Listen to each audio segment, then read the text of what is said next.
This episode is made possible by our generous patrons.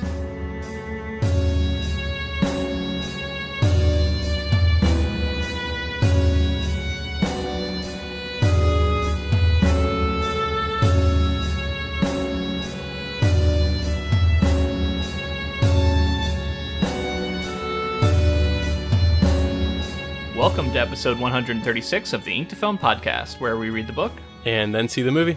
I'm Luke. And I'm James. And this week we discuss Ken Kesey's 1962 novel, One Flew Over the Cuckoo's Nest. And it's times like these that I really wish we could use copyrighted music, because I feel like the Grateful Dead should be playing right now as we intro this book.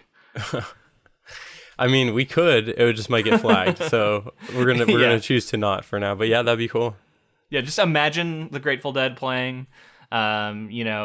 We are about to get into a lot of history surrounding the counterculture movement of the 60s, because I went down a rabbit hole investigating and researching Ken Kesey and this novel. And, you're familiar with the chaos theory of like the butterfly flaps its wings and causes a tsunami or what? Not a tsunami, hurricane somewhere else. Maybe a tsunami. Who knows? Butterfly effect, right? Yeah, butterfly effect. Yeah, exactly. What do I call it? Chaos theory? Chaos theory, yeah. Going back to Jurassic Park. Maybe it's the same thing. I don't know. Similar but different, yeah. Anyway, I was reading about all this stuff and I'm like, this might be the most important book we've ever covered. Because if this happens, then this happens, you'll see, I'll make some connections. But then I was realizing that I was like getting way ahead of myself, and it's like, you never know what like actually causes something to happen. Because especially like social movements they really start in multiple areas kind of simultaneously often. It's hard to trace it back to like one thing. But we'll get into it because Ken Kesey is a extremely important figure in the counterculture movement that led to like the hippie movement of the 60s. And this book is the thing that put him on the map. So we'll get into like all the ways these things all connect. But I found it really fascinating, and it's always fun when on the podcast we go, oh, let's just cover this book, or let's just cover this movie I've never seen. It's based off a book. Oh yeah, I've heard of that book. Let's look into it. And then all of a sudden I'm learning all this stuff, and I feel like I understand the hippie culture and hippie movement way more than I ever did just from all this research I've been doing. It's wild to think of a project or a story having multiple lives, but yeah, the impact from what you're saying, I'm not that familiar with the story as it's told in the novel. I've seen the movie. And I know the plot points, I know the characters, I know the ending, and I know some of that stuff. But I feel like it must be more than 10 years since I've seen this movie. So I feel like I'm starting to pick up some other things maybe I wasn't before. But yeah, just to hear how important it is as a novel for an entire movement, and knowing how important it was for filmmaking, and knowing how important the movie would be when it would come out in like I think it was like 1975 or so. And I'm excited to hear. I think you mentioned to me before that this is a book that people have read in school. It's been assigned in school, but it was never something I read in school or anything like that. So I've been asking some people if they read it in school, and I don't think it was as widespread as I originally thought. And what I was realizing is I think it was a book that was talked about in creative writing circles a lot, which is one of the things we'll get into as to why. So I think I was touching more on my undergraduate experience at the University of Florida, where we were talking about different authors, and I think Ken Kesey and One Flew Over the Cuckoo's Nest came up as examples of writing things that which is something that a lot of people talk about. And this is one of the key examples. So maybe that was me kind of like, I thought that maybe more people had read this in school. It's also just a famous book, and like you said, you've seen the movie. I actually have not seen the movie. I know very little about it. I've seen probably scenes here or there that have been lifted and put into something else. I'm familiar somewhat with the concept behind it. And then, I'd never read the book before either. So I really am coming into this about as, free and unbiased as you can for a project that is this big. And we have only read, we should also say right here, we've only read the first half of the novel, which consists of part one. Took us to about the halfway point, so we decided to stop there. And one of the reasons we did that is we wanted to be able to tackle a lot of this background information that I was finding. So we're going to put off part 2 of the book discussion till next week, and that will give us more of a chance to talk about maybe some of the themes and like what Ken Kesey's going for, what the message of the book is once we've read it in its entirety. We'll start formulating some theories now based off of what we've read, but that'll be more next week's episode, whereas this week we'll be setting up the story. So you mentioned counterculture, and I just wanted to draw a parallel that's like sort of a touchstone for me when speaking about counterculture in like the 60s and 70s.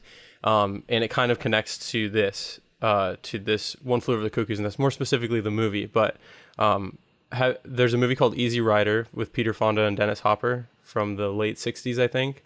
And it's kind of the and I don't know, I don't know the comparison. I don't know all of the details behind the book that you're going to tell me throughout this episode. But in terms of like a landmark counterculture, something that people point to as like a moment in time when people saw a movie or read a story that kind of changed society as a whole and legitimized something. Easy Rider has Jack Nicholson in it, and that was in the late 60s, and then a few years later he would be in One Flew Over the Cuckoo's Nest, which you're saying is a huge landmark counterculture novel. So to have him kind of be in both of these counterculture touchstones. So I haven't done a lot of research into the film because I was going to save that till we get to the movie. I know that it won, I think 5 Academy Awards. Mm-hmm. It's considered, a landmark film in many ways. And because of that, it's going to have its own footprint that's probably quite big. And I want to definitely touch on that when we get there, especially comparing it to the landmark sort of nature of the novel. And are they affecting the same things because they came out over a decade apart? So in some ways they might be talking about different things. I don't know. So I definitely want to touch back in on like the historical significance of the film when we get to that. But before we get into the background, I do want to get just your general impressions on the novel so far, the first half that we've read at least. Like, how are you liking it? What's your experience with it? Well, so far I'm getting a really different experience from this novel. And like I said, I remembered less of the actual intricacies of the story than I thought that I did. Like I remembered, like I said, plot points, kind of the premise of the story, the characters, and how it ends. And reading this story, there's already been a huge shift in what I'm familiar with for the story. So it feels extremely fresh to me right now in terms of just like coming to a project and not being super familiar with it. I'm enjoying this sort of story, especially for the time. I like to, we like to put these things in the context of when they came out. The idea of a story telling the perspective of people who are mentally ill, people who are having to deal with things that you or I don't have to on a daily basis, and it's also in a time where people were less understanding with some of this stuff. I just think of if something like this was out of sight, out of mind for somebody, and then they read this story, it might have been one of the first times they were really confronted with this idea that people were being treated a certain way, and they're going through a lot, and just sort of what I'm realizing from the first half specifically is just this blanket care that some of these people were getting in these institutions, the way that it was just like, no matter, it wasn't catered to what they actually had going on. It was more just like put them somewhere and take care of them, make sure they don't hurt anybody kind of thing. Yeah, I mean, and there's been so many psychological studies that were being done at the time and have come out since about putting people in facilities like this and what that does to them. And, we haven't seen much examples of it yet, but I can feel the electroshock therapy specter looming in this novel. I suspect that it is coming. And we know that was something that was being abused and misused by people in these sorts of institutions in the 60s and before. Even though things had started to get better at this time, because if you go back to like the 20s and 30s or before, stuff was truly barbaric in a lot of these places. But it still had a long way to go. And like you said, this was a sort of an expose, even though it was fiction in some ways, and at least brought some awareness around that particular issue, for sure. How are you finding the writing so far, though? Because it's from the perspective of Bromden, I feel like I was expecting from a book that One Flew Over the Cuckoo's Nest was based off of. I was expecting it to be very grounded. Like I felt like it was going to be a very much a real story, and it definitely is. But because we're from the perspective of Bromden, who is dealing with seemingly the PTSD and maybe some schizophrenia, we're given the perspective of not only an unreliable narrator, but someone who has episodes, who has things happen to them that again, you or I are not familiar with. So to write in that perspective has been really interesting, and to like experience something through that perspective. And it's scary too, right? It's not just about it being something different. It's that it's legitimately scary and something that people have to deal with, and the way that the human brain is able to somewhat cope with these things, like specifically Bromden when the fog rolls in, and this is like his way of coping with, I guess, a loss of himself. He feels like sometimes like sort of losing himself in this fog, or whether it's the medication or the disease that he's dealing with. It's just like to experience that, I think is, and it's, in my opinion, it's done really well. We're given some really thought-provoking moments that kind of have a perspective on like just the idea of, there's the chapter, and this, we're jumping ahead a little bit, but the chapter where he doesn't take his meds that night, and basically is like seeing the inner workings of the institution as like a creature, and like that whole chapter was fascinating from a writing perspective, just because it's so otherworldly, but still grounded in what actually might be happening to somebody. You're talking about when he's hallucinating, which it's unclear just how often he's hallucinating. Right. At least it was unclear to me.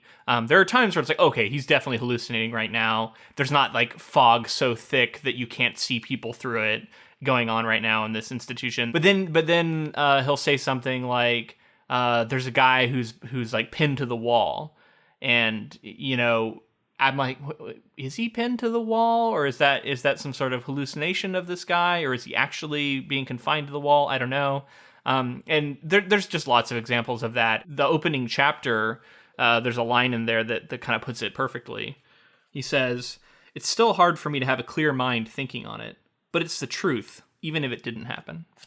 And I think that's the insight into this narrator is he's giving us his experience. And in that sense, it's true.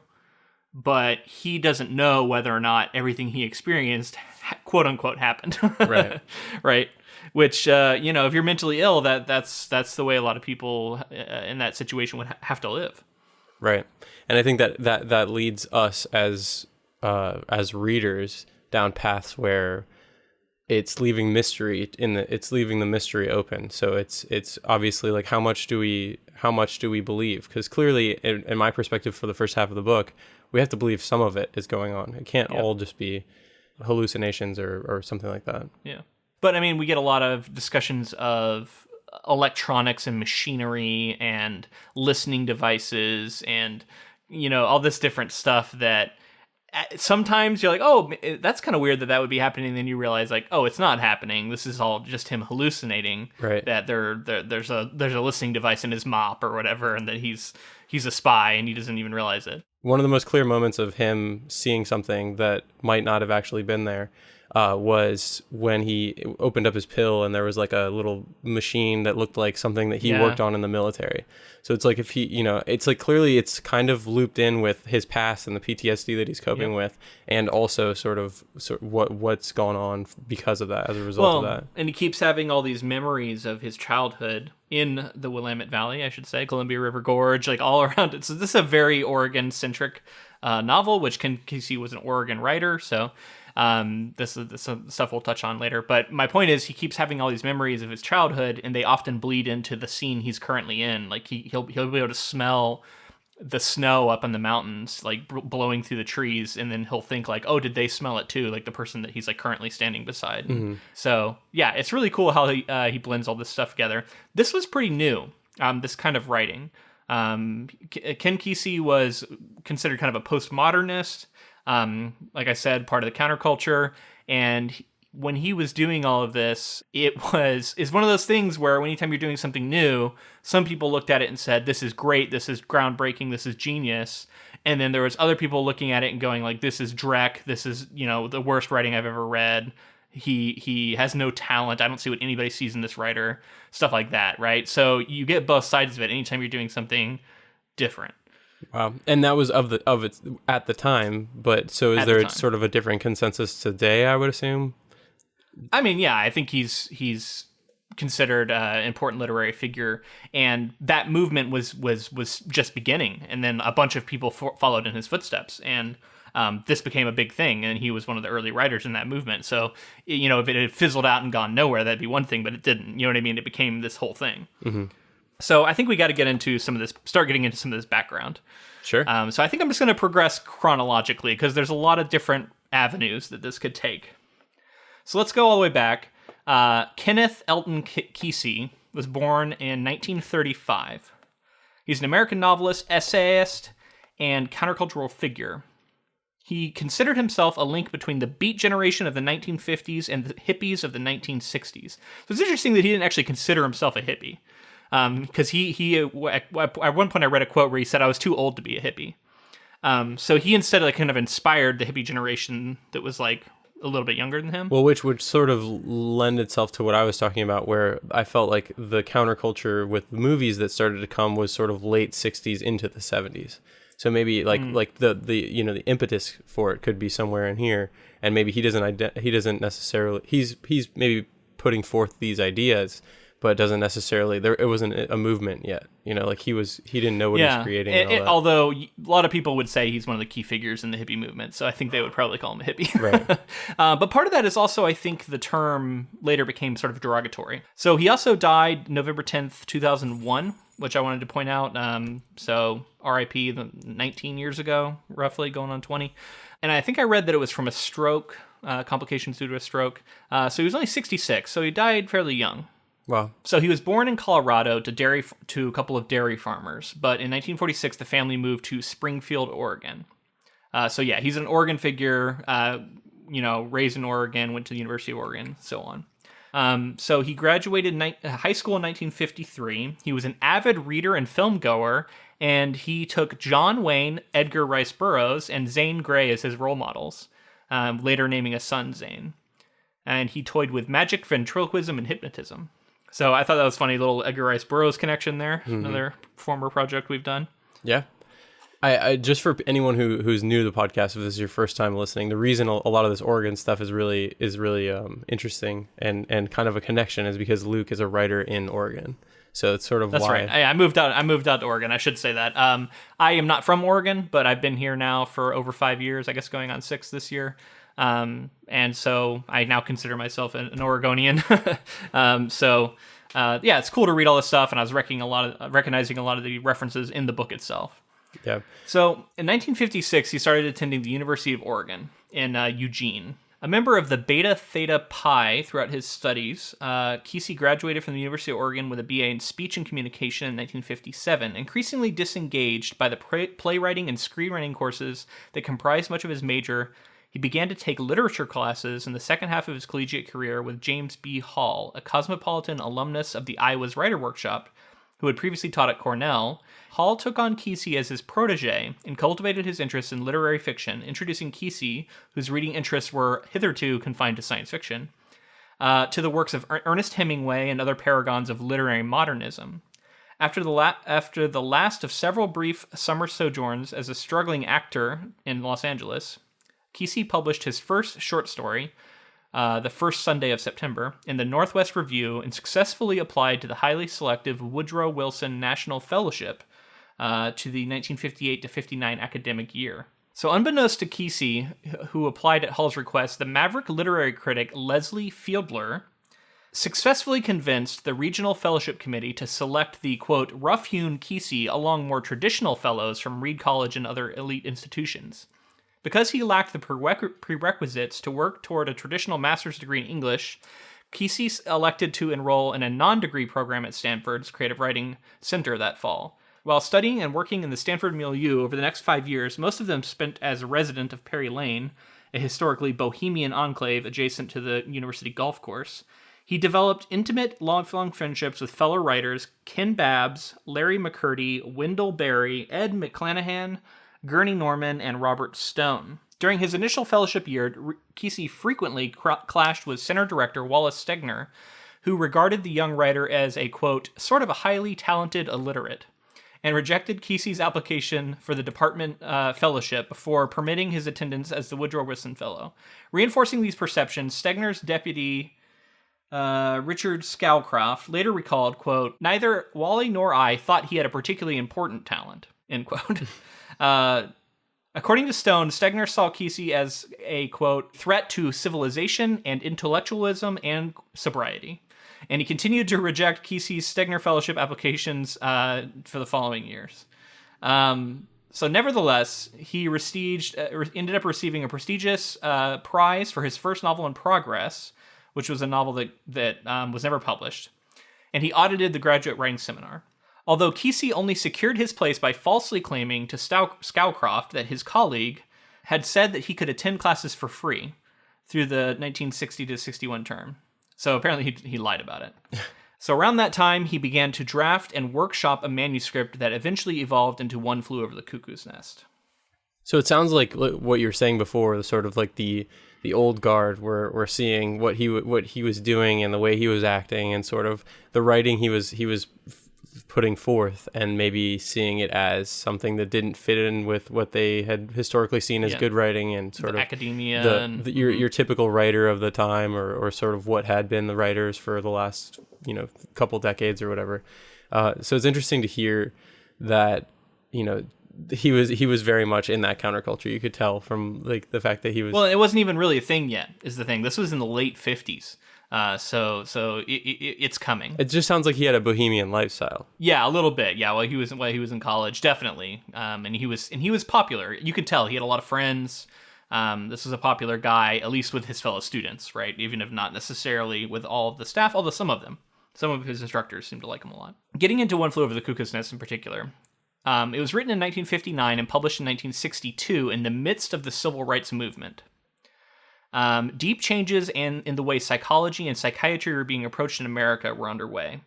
The 1960s began the controversial movement toward deinstitutionalization, an act that would have affected the characters in Kesey's novel. The novel is a direct product of Kesey's time working the graveyard shift as an orderly at a mental health facility in Menlo Park, California.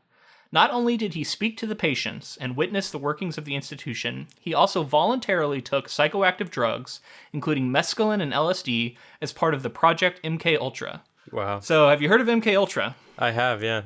Yeah, so this was really going on. The CIA was doing a study where they were testing drugs to see if they could be used on, I believe the Russian soldiers, as an effective thing in warfare. And so they were testing these LSD and other psychoactive drugs and, keeping it all secret. It was all classified.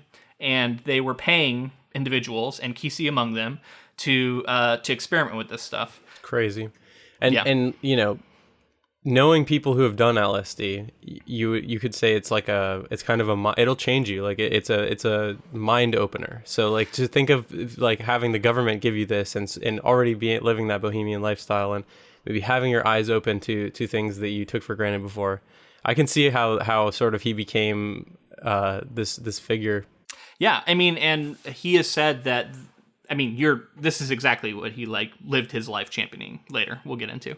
But he became a big proponent of LSD, right. And he has said that his experience doing it allowed him to empathize with the patients that were at this hospital, and that's how he was able to write this novel, because he was able to see things from their point of view and empathize with their different perspectives.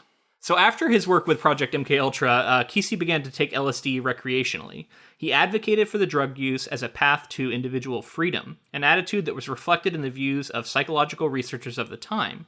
In the 1960s, LSD was thought to offer the best access to the human mind.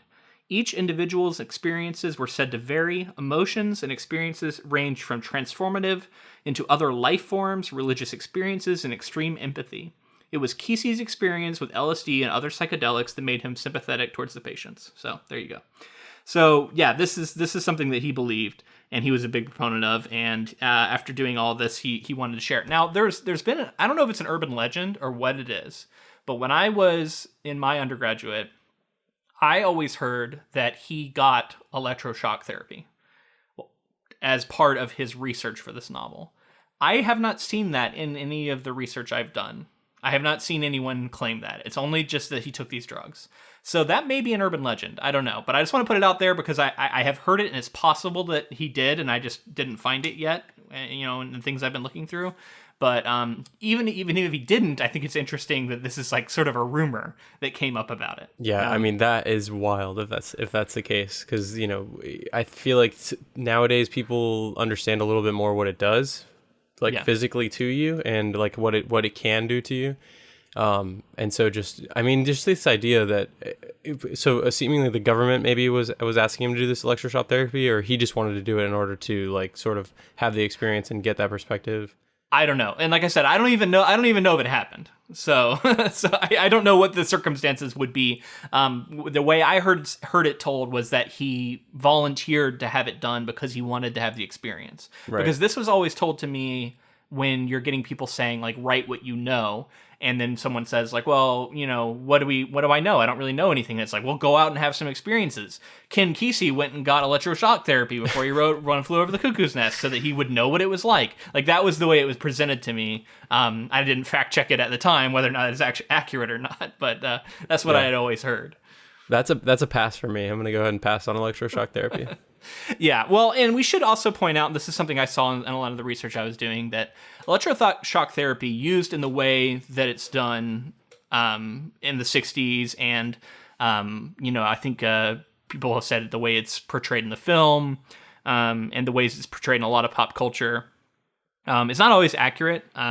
There are ways to do it safely and actually have benefit to people.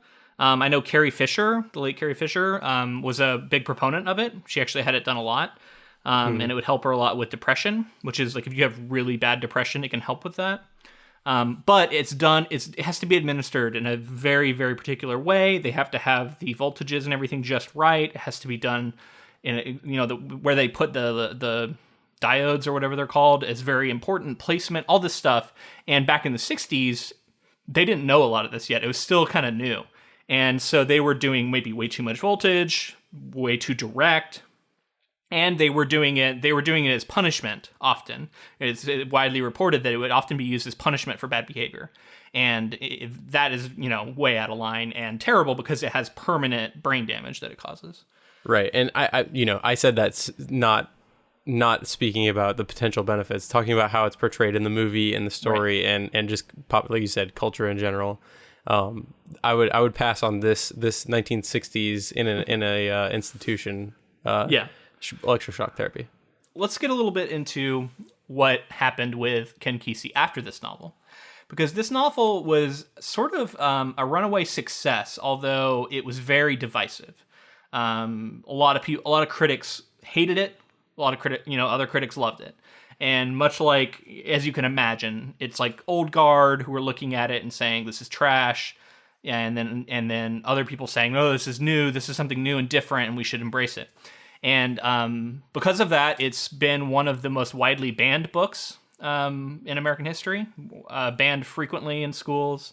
I think I was seeing even fairly recently there was a movement to ban it from the curriculum. Yeah, in year 2000.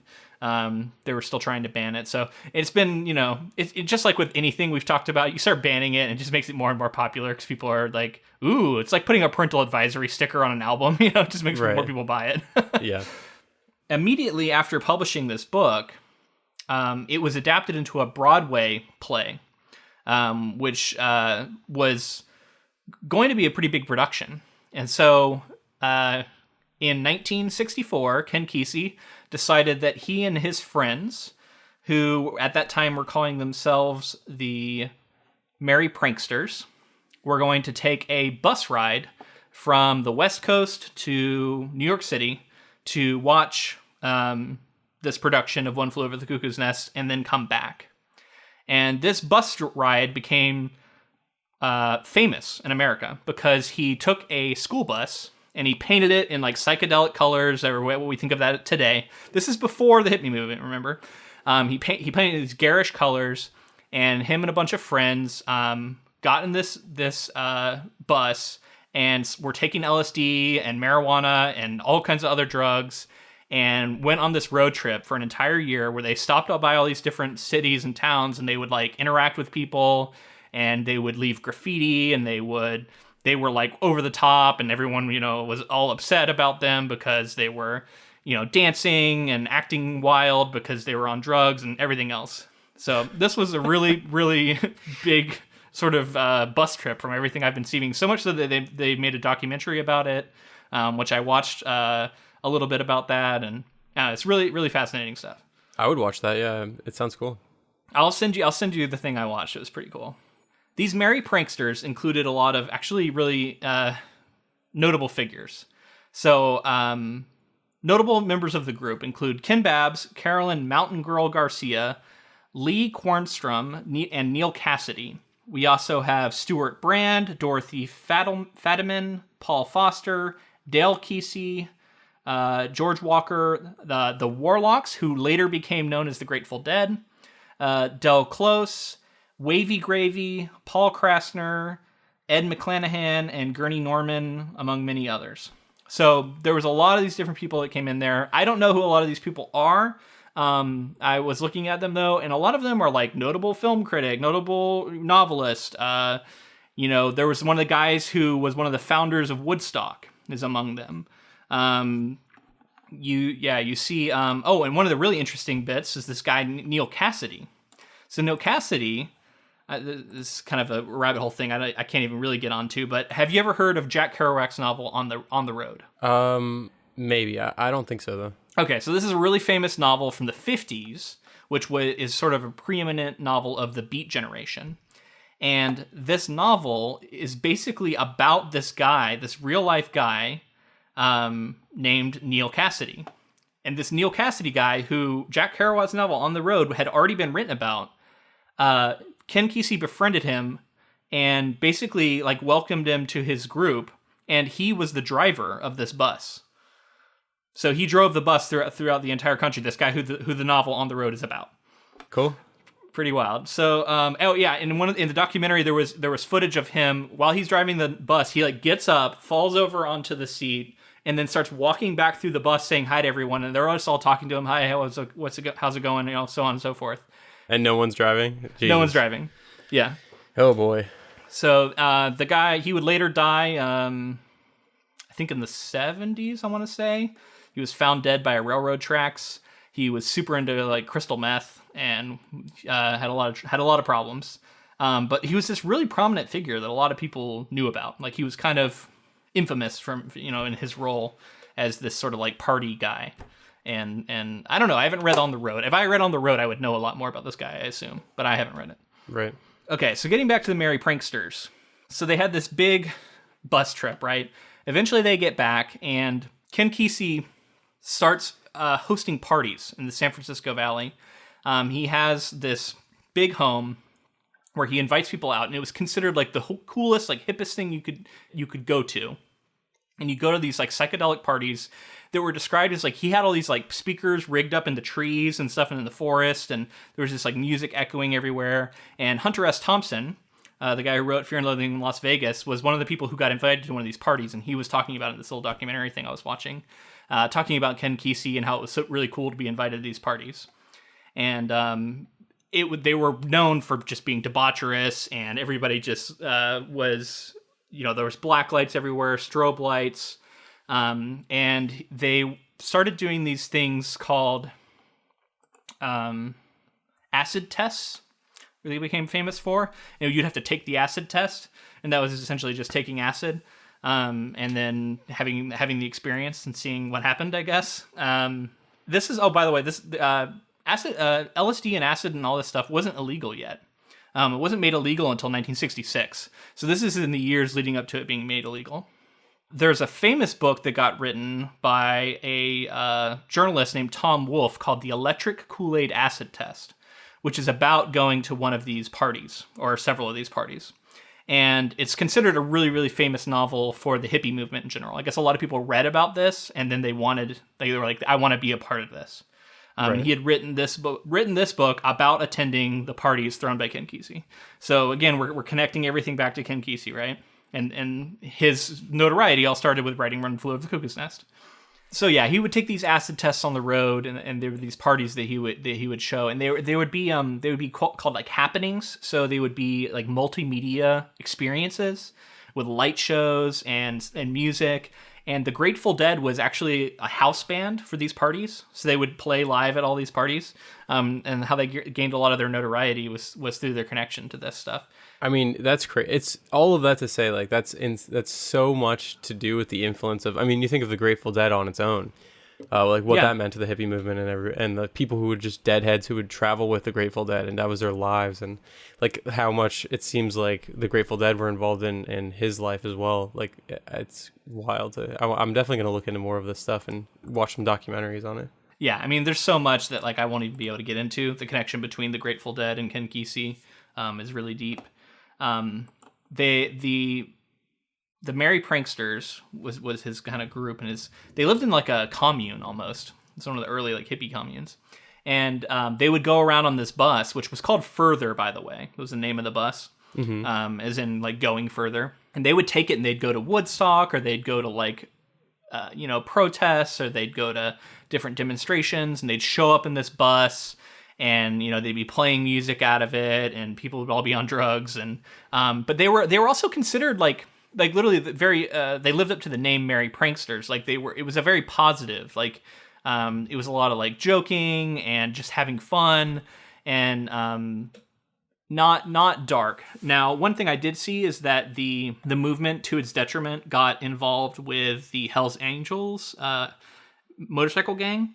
Right. And I was reading that like later on, I think in like 1969, at a concert, the Hells Angels beat a black man to death with some pool cues, and a lot of people marked it as like the end of the hippie movement because it was at this like big concert.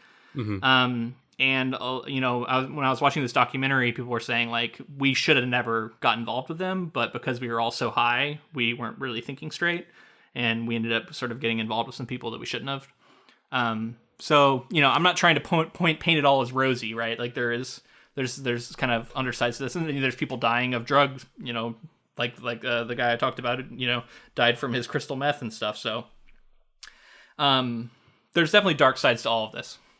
I'm not trying to just fully romanticize the notion, but I think it's important because you also get the Manson family that committed a bunch of murders, and they were considered hippies. So, not by the hippies themselves, but to the outside world. And so it was just a huge social movement that became so important to the 60s and 70s. And the counter movement against it by conservative America at the time was like, this is the degrading of the moral fiber of America. Look at these people. They're out there being promiscuous, and they're not even human anymore. They're dancing like wild people, and they're worshiping Satan and all this other stuff. And because of that, you also got heavy metal, and you got, Black Sabbath, and you got bands like this who were coming in and saying like, well, if you're going to call us Satanists, then we're going to be Satanists, and we're going to have darkness, and we're going to do all this stuff. So in many ways you can see, the way music affected it. And, just, I don't know, if you want to look at like the importance of the hippie movement and counterculture movement of the 60s and what that has gone on to be, you got like the Kent State shooting, you got all these huge events, right, in time, people protesting the Vietnam War on the side of peace and all that, peace and love, and all of that came back to the hippie movement. And like I said, in some ways, all of this can be tied back to Ken Kesey writing this novel. So there you have it. I feel like I'm all over the place, but like you can just see a tip of the iceberg of the stuff that I found when I was researching this novel. It's been wild. I mean, like you said, it's all good context though, because this story isn't even necessarily inherently like a hippie story or anything like that. But you can see how psychedelics would influence his writing. Right, and not to mention sort of like love of everyone, and some of that stuff is in there as well. But I think also fighting back against the man or oppression, oppression, government, control, fighting back against control. I mean, and to speak to like the 60s in general, it's also sort of like the moment in time when politics became different as well. It's like everyone trusted the government before the 50s and 60s, and you see a lot of sort of people being more and painting with a broad brush here, but maybe being more critical or yeah. I mean, the JFK was assassinated in 1963, the year before they went on this ride. Unless I'm getting that year wrong, but I think that's what I saw. So Ken Kesey said that in many ways they were like everything changed, and when that happened, which like I listened to a multi-part podcast about the assassination of JFK, and it's wild, and just how much that changed American politics and the American sort of consciousness. Yeah. But he said that what they were doing was sort of a reaction to that. It was like, we're going to be radically good and radically talk about peace and love because something so terrible had just happened.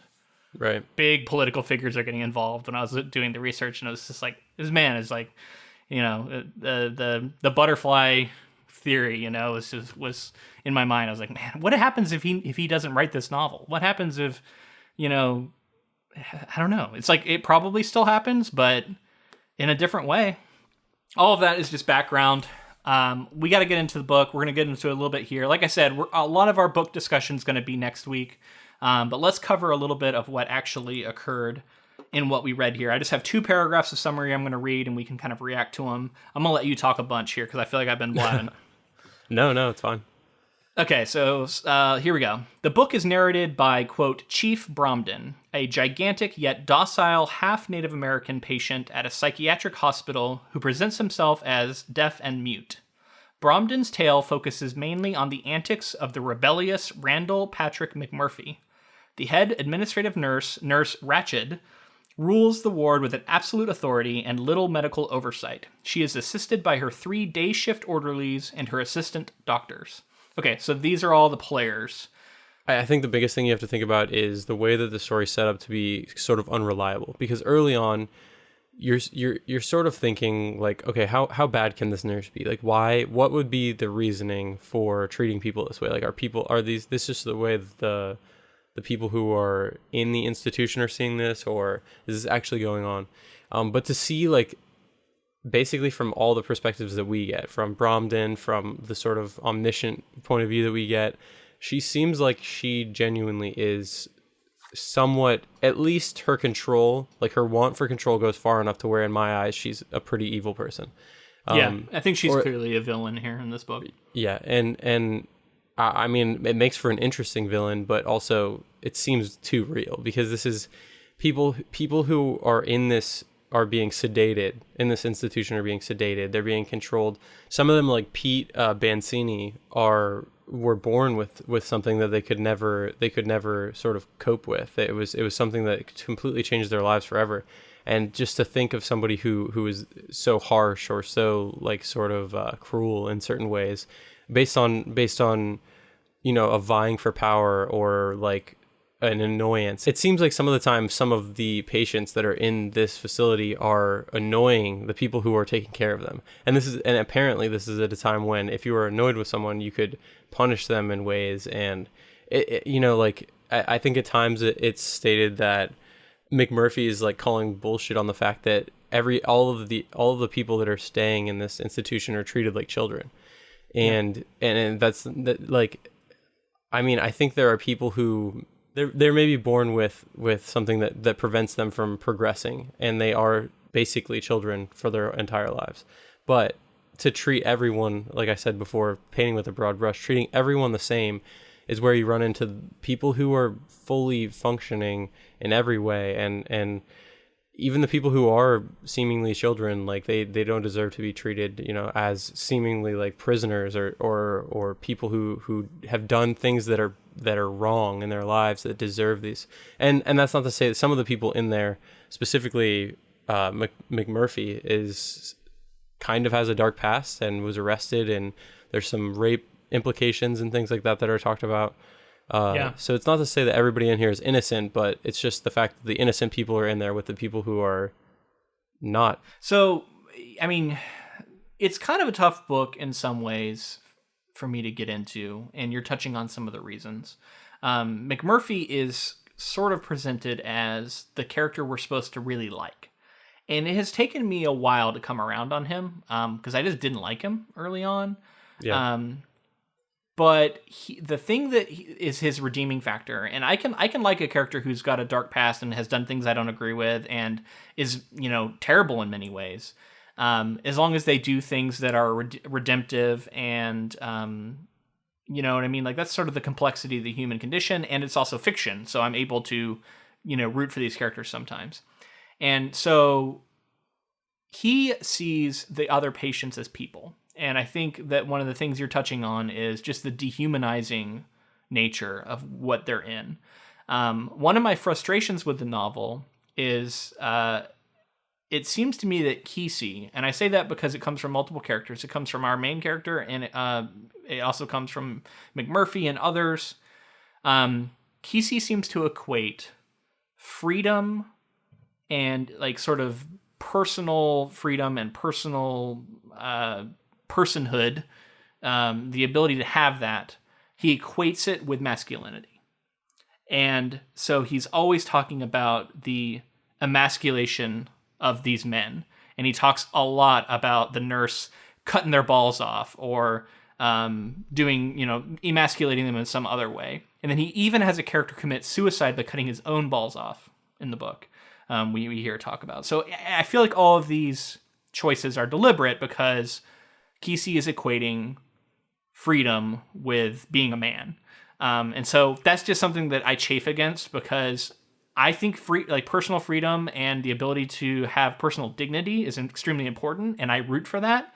But I don't like the way it's tied to manliness, because if there were women in this ward with them, they would be suffering the same sort of injustice as everyone else. I don't know why it has to be tied to manhood in that way. Yeah. And I mean, I think that there's a couple things that you can tell it's of a certain time of even as maybe progressive as he was being in certain ways, there are issues of race and sexism that are in this story that clearly today are not seen as progressive and are clearly problematic. It's said to be a matriarchy that they're suffering under, right? Like it's, yeah. Which, I mean, in terms of the story, there is someone who is cruel who happens to be a woman. That's what I would put it at. But right. It was so almost seemingly like demonizing women in a way because she notably the doctor who they befriend a little bit and they use his power to get some stuff going, and McMurphy does. He's a man. Right, who's been emasculated and has lost his power to this woman. Right, and I mean, that's not to even mention, like, I think it's so interesting that, because this is a difference from the movie, to get Bromden's point of view for the story is so interesting, and yet it still is sort of like a white savior. This is, like we're in the point of view of Bromden, and I think Bromden's been set up to be a really interesting character. I honestly have no idea how it's going to end in the book. Everything's from the perspective of, oh, but look at McMurphy. Like he's free. He's on his own. He isn't affected. If he is affected by the things that the nurse is doing, that he doesn't show it, and he immediately comes in and takes over the entire ward. And he's like, I don't remember what he even calls it, but he's like, I'm the something hound. He's basically Bull becoming Goose the leader. Looney or something, I think he says. Yeah. Well, and the impression is that he maybe is also faking his mental illness, right? Right, which is another whole thing. Is like it's not even necessarily is he faking it, because it's stated outright by the doctors and everything. Like the doctors are like the only thing that's in one of the major things in the notes here is, is he actually in need of being in a facility like this, or is he doing this because he got in trouble so many times that he's using this as a sort of a scapegoat? And then that comes to play a part a lot because he seemingly has the most agency in the story, and is fighting back against an oppressor who is treating these people who can't stand up for themselves very well. I mean, like, I don't personally mind him having the agency and fighting back and all this stuff. It's just the way he's constantly equating it with being emasculated and stuff that bothered me. And the occasional racism that he's throwing out there, which I can tell, like, I just get this subtext that the author really wants us to go like, oh, he shouldn't be saying that, but it's just a personality quirk. You know what I mean? Like, I forgive it. And I feel like that was just kind of the mood about racism still in the 60s, right? Like, you shouldn't do it, but, you know, we're not going to completely blame you. And I'm not saying that's what everybody thought, but that's what Kesey thought. And that was the mood among maybe even white progressives. Right. I'm obviously minorities didn't agree with that. This is the civil rights movement, for God's sake, is going on at the time. But I think that just shows that, like, how, I don't know, like, I feel like for modern progressives, at least in my circles, you know, a lot of us have realized that you can't just shrug off that kind of stuff and go, oh, it's just a personality quirk, don't worry about it, because it has real consequences.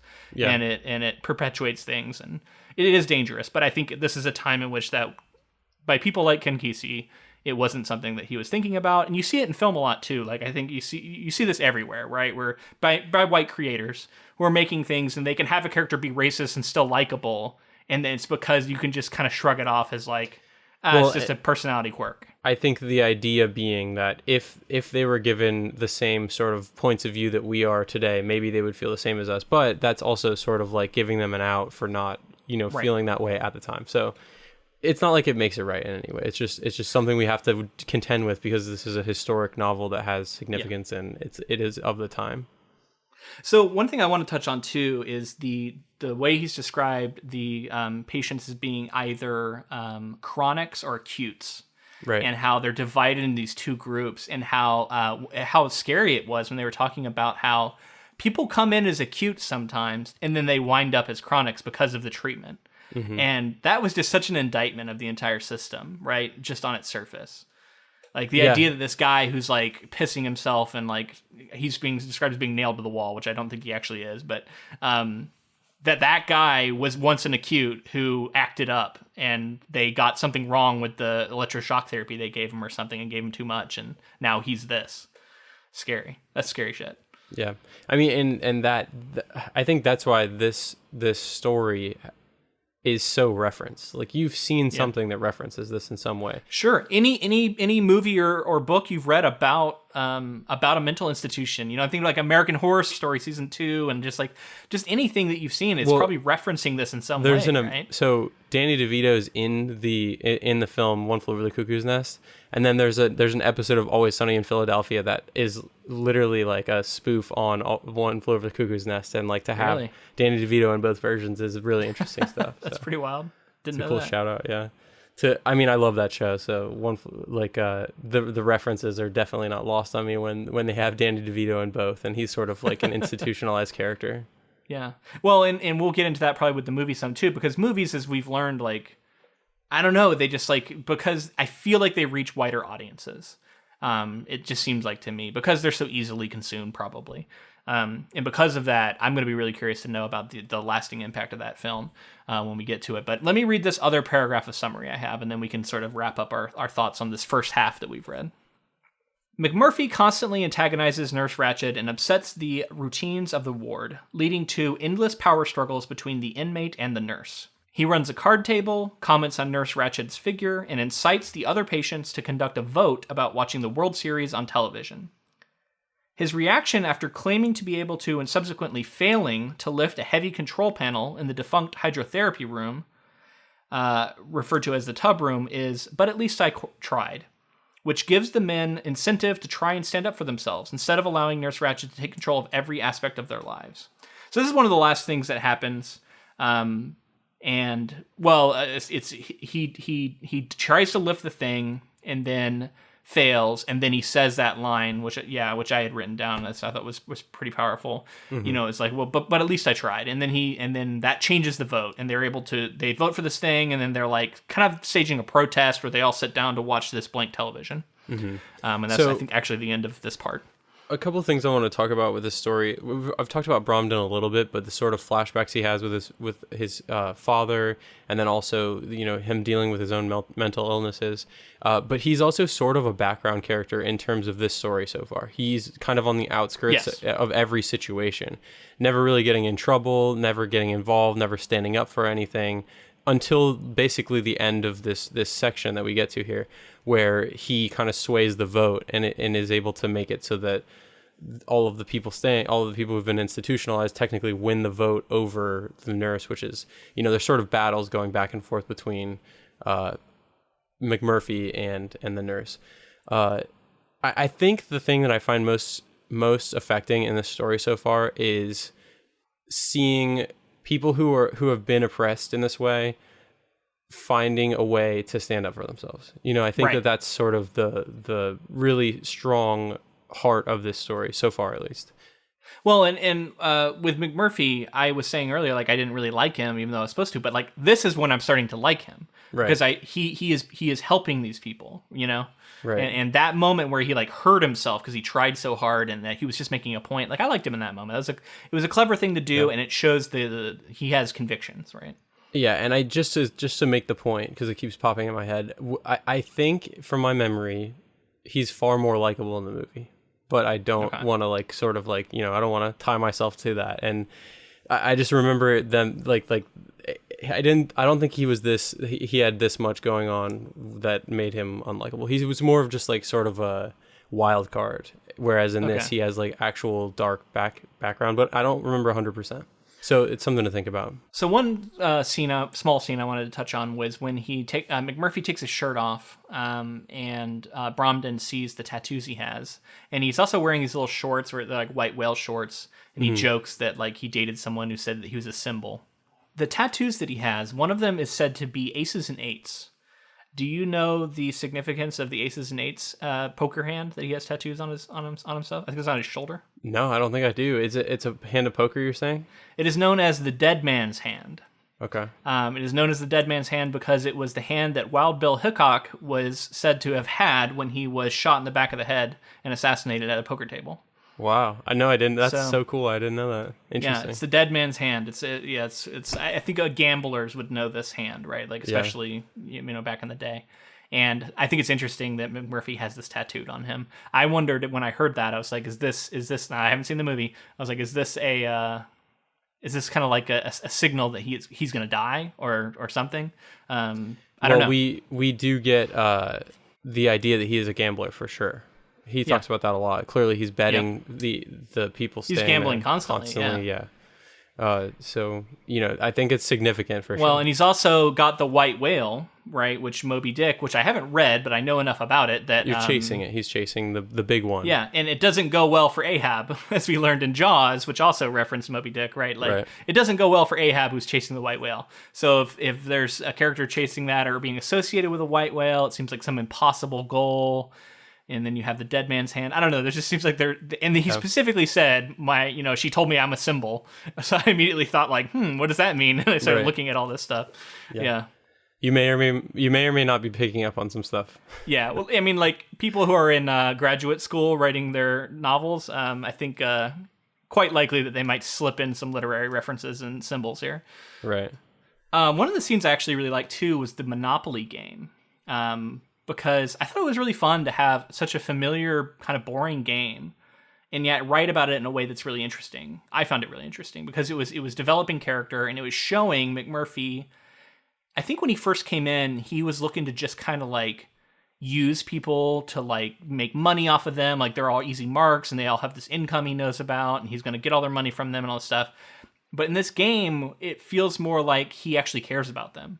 And I'm thinking in particular how he lets that one character who had the like house in his mouth or whatever, or the dice in his mouth or something, he like counts his teeth as part of the roll so that he ends up on the one property that he owns again. And he's like, oh, you did it again, and lucky you. And like, it just seems like he's like actually connecting with these characters and actually cares about them as people, which makes everything he's doing more effective.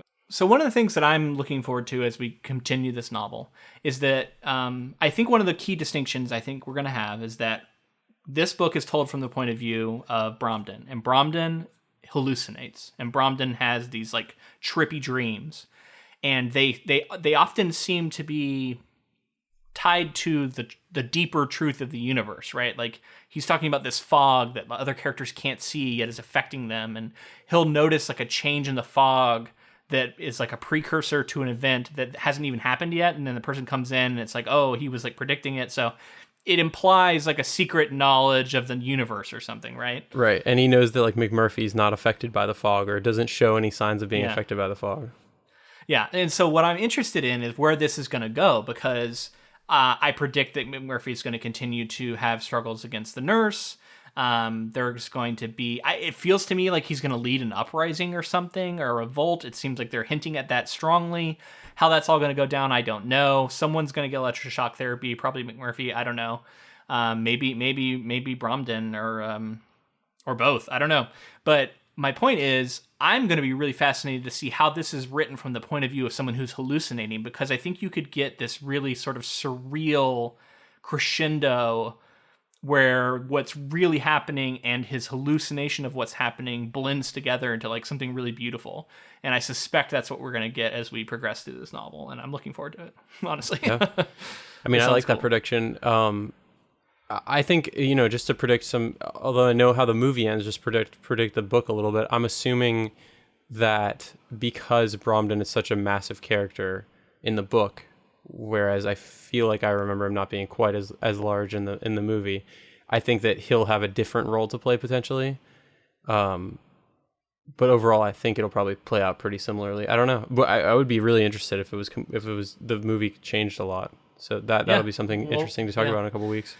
Yeah, we will find out when we get to that movie episode. But next week we're gonna be really getting into this novel, how it finishes out, what we think the messages are. If anybody has any other stuff about Ken Kesey they want me to know, do send that to us in an email to inktofilm@gmail.com. I know that there's a lot. I also probably mess some stuff up. So, okay. I don't have a research team like the bigger podcasts. It's just me, and so mistakes can be made. But yeah, I'm open to hearing about it. I know he's a big figure in Oregon. I know that there's like a Ken Kesey Square or something. There's like stuff named after this guy. Oh, in the documentary I was watching, he was talking about how he still has or at the time this was in 1999, I think. He had the bus in his property, and it was like all rusted out. And the Smithsonian had been telling him that they wanted it. They wanted him to donate it to the Smithsonian, but he didn't want to. Like, he felt like he liked where it was. He liked that it was like getting rusted out, and he was talking about how like as the paint is peeling off, there's like a new layer of paint that it keeps coming to, because I guess they repainted it like a ton of times, and every new layer of paint he finds like brings back some memory and all this stuff. So he was like super into having it on his property, and then I guess he remade it a second time. He has like a newer version of the original bus too that in the documentary he was taking out on a trip too. So. Wow. Cool stuff. I'm gonna link that documentary. I'll put the link in the show notes, and then I'm gonna send it to you. You should totally watch it before next week, and then you can kind of tell me your thoughts on it. Yeah. I mean, we should we'll both take LSD and come back and let everybody know like how it affected us, and see if we're different people next week. Yeah. I don't know if we'll tell you if we did do that, but if you want to talk off air about it, let me know. Anyway. Yeah, if you guys have experiences with mind-altering drugs and you want to write in anonymously, tell us about it. Yeah, I mean, that would be amazing. That'd be so cool to hear about people's experiences. Yeah. And if Ken Kesey is someone that is important to you, and if he's important to you because of that or because of something else, let us know. Be curious to hear any of that. Anyway, I wanted to shout out one of our patrons, Eric G. Actually, he's in a write-in group that I attend virtually now, weekly. And I was talking to him about this book, and he's a patron of ours, and he's been supporting us for a while. And he said it's one of his favorite books, like top 20. Cool. It's been a while since he's read it, but he said that he fondly remembers it, loves it. And so I'm hoping that he enjoys this episode, and I'm hoping that all of our listeners enjoy it. Now, especially if you're a big fan of this book. Hopefully we do it justice, and even though we try and play it straight and like call stuff out when we see it, that doesn't mean that we're not having a good time with something and we're not enjoying it for its own merits, which we're trying to do here with this book, and I'm having a good time reading it. Yeah, I mean, I definitely agree. All in all, like, historical significance and just the story really engaged me. Just this idea of this group being oppressed like this. So I am enjoying it. But if you wanted to connect with us, we're on Facebook, Twitter, and Instagram, all of those adding to film. We also have the Council of Inklings, which this project came from. We put up a poll and had One Flew Over the Cuckoo's Nest as one of the options, and it won by I think a significant amount, but there was a close. Yeah, it just beat out the race. Prestige. Actually, it was the runner-up. So yeah, if you wanted to check that out, we're on Facebook. It's the Council of Inklings, and if you want to join up, we post polls, any sort of adaptation news that we see, any potential projects. So that's a great place to stay connected.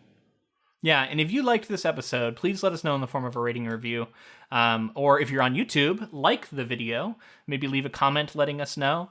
I think we get a good number of people on YouTube who find our videos who are searching for bootlegged, like, versions of someone reading the book, which is not legal, so that's not what this is.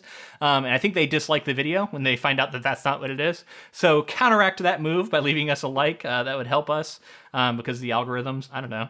Anyway, it would be much appreciated. All right, man, I'm driving my bus. I'll be there any day now. Hope you're ready to go. Yeah, coast to coast adventure, right? We gotta do it. Yeah, we'll stop by every city and pick up some listeners along the way. It'll be a blast. Yeah. I mean, you joke, but like how that would be a lot of fun. So that'd be pretty sick. Yeah, maybe we'll kick that off next week. But until next time. Thanks for listening.